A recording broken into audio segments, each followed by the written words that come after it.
The post-war period was one of loss and uncertainty, but also one of inventions, creativity, and new ideas. The two leading thinkers of the first half of the 20th century, Albert Einstein and Sigmund Freud, brought new ideas and theories in the world, which later on had an enormous impact on the century. German-born physicist Albert Einstein offered startling new ideas on space, time, energy, and matter. In 1905, Einstein theorized that while the speed of light is constant, other things that seem constant such as space and time are not. Space and time can change when measured relative to an object moving near the speed of light. Since relative motion is the key to Einstein's idea, it is called the theory of relativity. The ideas of Austrian physician Sigmund Freud were as revolutionary as Einstein's. He treated patients with physiological problems, and believed that much of human behavior is irrational, or beyond reason. Therefore, he called the irrational part of the mind the unconscious. His ideas weakened faith in reason, but by the 1920s, his theories had developed widespread influence. As there were contributions in the field of science, they were in literature too. For instance, in 1922, an American poet living in England named Eliot wrote that Western society had lost its spiritual values. He addressed the post-war world as a barren wasteland drained of hope and faith. During 1920s, many American writers, painters left the United States to live in Europe. They left their country to live somewhere in Paris. An American writer, Gertrude Stein, called them the lost generation. They moved from one European city to another trying to look for the meaning in life. In their search for the meaning in an uncertain world, some thinkers turned to philosophy known as existentialism.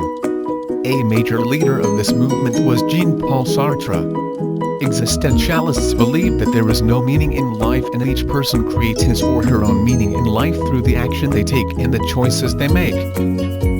The existentialists were determined by the German philosopher Friedrich Nietzsche. In 1880s, he wrote that the Western ideas had stifled people's creativity and actions. His ideas captivated growing attention in the 20th century and had a great impact on politics in Italy and Germany in the 1920s and 1930s. Around 1930s, a new popular musical style called jazz developed in the United States. It was refined by musicians, mainly African Americans, in New Orleans, Memphis, and Chicago. It swept the Europe, and its lively loose beats seemed to capture the new freedom of the age. As there were revolutions in science, art, and literature, there were challenges in the society. For example, the roles of the women changed. The war had allowed women to take on new roles. Women used to march in suffrage parades in New York City, which helped them gain the right to vote. After the war, women's suffrage became law in many other countries like Britain, Germany, Sweden, and Austria. Their daily lifestyles altered too. They wore shorter, looser garments, and had their hair bobbed or cut short. Also wore makeup, drove cars, drank and smoked in public. Young Western women, who did all these things, plus went to the bar and danced, were known as flapper. During World War I, scientists emerged new drugs and medical treatments that helped many people in the post-war period. In addition, there were new technological innovations to improve transportation and communication after the war. The automobiles were improved and had a lot of stuff, which made them look bold and work accurately. Cars were now sleek and brightly polished, complete with headlights and chrome-plated bumpers. In pre-war Britain, autos were owned entirely by the rich. Also, they produced 34,000 cars in 1913. After the war, prices dropped so the middle class were able to afford it. Increment in the production of autos altered people's lifestyle. For instance, new businesses opened to serve the mobile tourist. It affected where people lived and worked. They moved from suburbs and commuted to work in the cities. Airplanes transforms travel. Air travel became an objective after the war.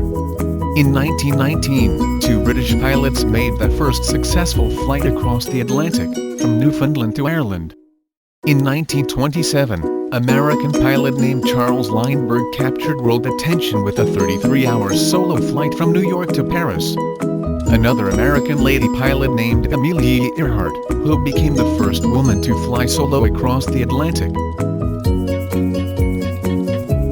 There was a big change in the entertainment field, such as radio and movies. Guglielmo Marconi conducted his first successful experiments with radio in 1895, but the real development came after the World War I. In 1920, the world's first commercial radio station KDKA in Pittsburgh began broadcasting. Every major cities had the broadcasting news, plays, and even live sporting events. Soon most families owned a radio. In Hollywood, 90% of all films were made, movies were entertainment. The king of Hollywood silent screen was the English-born Charlie Chaplin. He was a comic genius best known for his portrayal of the lonely little tramp puzzled in life. In the late 1920s, the addition of the sound revolutionized movies.